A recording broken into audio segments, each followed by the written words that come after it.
ఇక్కడ మా స్పీచ్ ఎవరు వినరు, కేవలం మిమ్మల్ని చూస్తూ ఉండిపోయారు తప్ప మా ప్రజలు. ఒక్క నిమిషం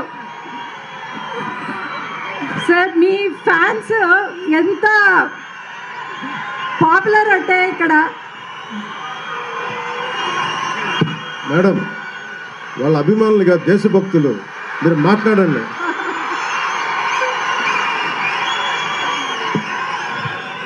నేను ఒక కథ చెప్తా. పవన్ కళ్యాణ్ గారి ఫ్యాన్స్ నేను కూడా. ఏంటంటే మీ ఫ్యాన్స్ నన్ను ఫస్ట్ ఇయర్ ఎంబీబీఎస్ చదివేటప్పుడు హీరో ఎవరు అని అడిగారు. నేను గొప్పగా పవన్ కళ్యాణ్ గారు అని చెప్పాను. అనగానే ఒక 100 మంది నా చుట్టూ ముట్టేశారు. అప్పటి నుంచి సంవత్సరం వరకు నేను రాజకీయము వస్తారు, నాయకుడు రావాలంటే చాలా అలాంటి నాయకుడు. రైతులు అనే వాళ్ళు ఇక్కడ చాలా కష్టపడి పైకొచ్చే వాళ్ళు. మిగతా వాళ్ళ మాదిరి వ్యవసాయము కాకుండా వేరే ఏదైనా మార్గం ఎన్నుకునే రైతులైతే మా వాళ్ళు కాదు, కేవలం డిపెండ్ అయి ఉన్నారు.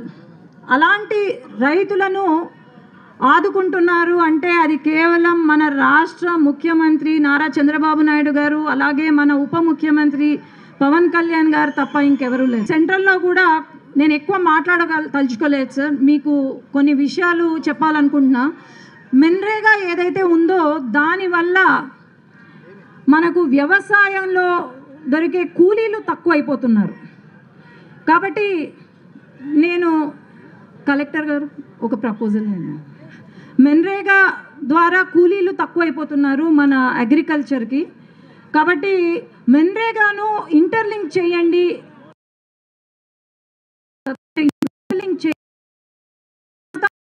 పెట్టుకుంటారు 50%.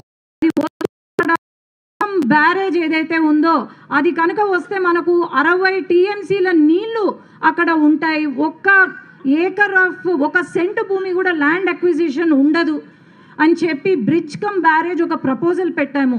ఎందుకంటే ఆ 60 టీఎంసీ కనుక మనకు వచ్చిందంటే కేవలం మన నంద్యాల జోన్లో కరువు తీరదు, కానీ మొత్తం రాయలసీమ మొత్తం కరువు తీరుతుంది ఈ బ్రిడ్జ్ కమ్ బ్యారేజ్ ప్రపోజల్.